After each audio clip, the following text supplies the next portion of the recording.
Hello, dito po yung ako. Magagawa ako ng ano ko, yung sa akin lang naman. Bahala na akong gagayahin nyo kung epektibo sa inyo.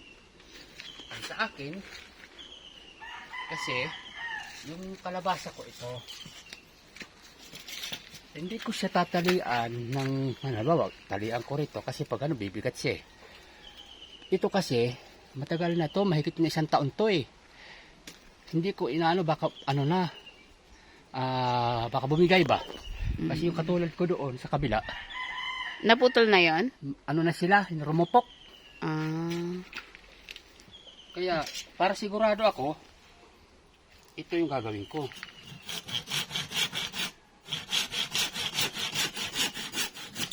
Yan. Ipang sasalumpit ko dito.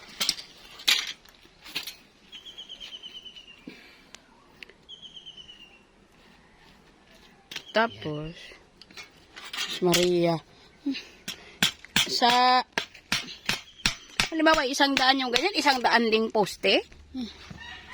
Bahala na sila. Basta ako, ito ang naisip kong paraan.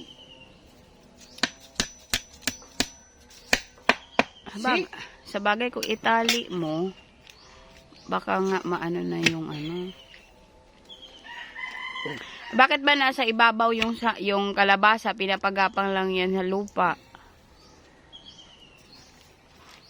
Kasi sa amin, Saan? Sa Samar? nasanay kami ng ganito. Sa Samar?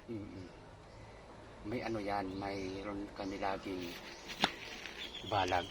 Ano yan tinatali doon sa inyo? Hindi naman ginaganyanan. Binabalagan lang siya. Tapos, Hindi uso sa amin inaalalhayan. ang Taray, makikita ng mga dadaan na naman yan. Ano na naman kaya to? ano na pinapagapang ng sa ano.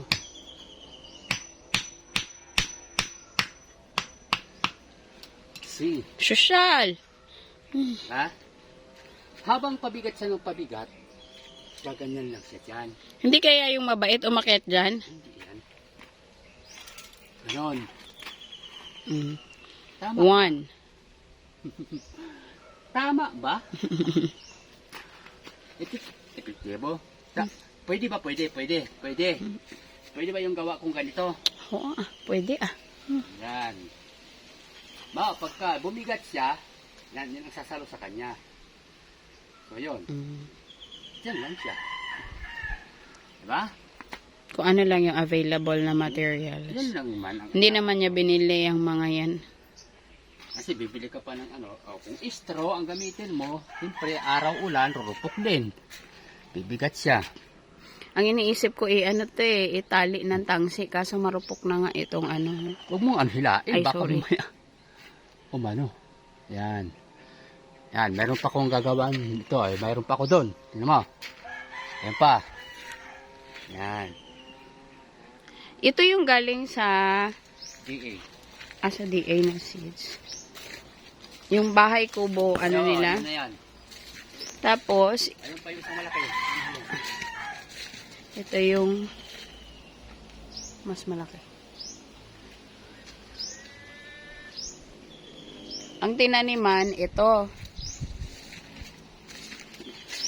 Diba? Pwede ba? Pero ang balik ko siguro ay dapat dito ang pinagtalo ko nila pala. Para rough. Nagaano yung lupa niyo?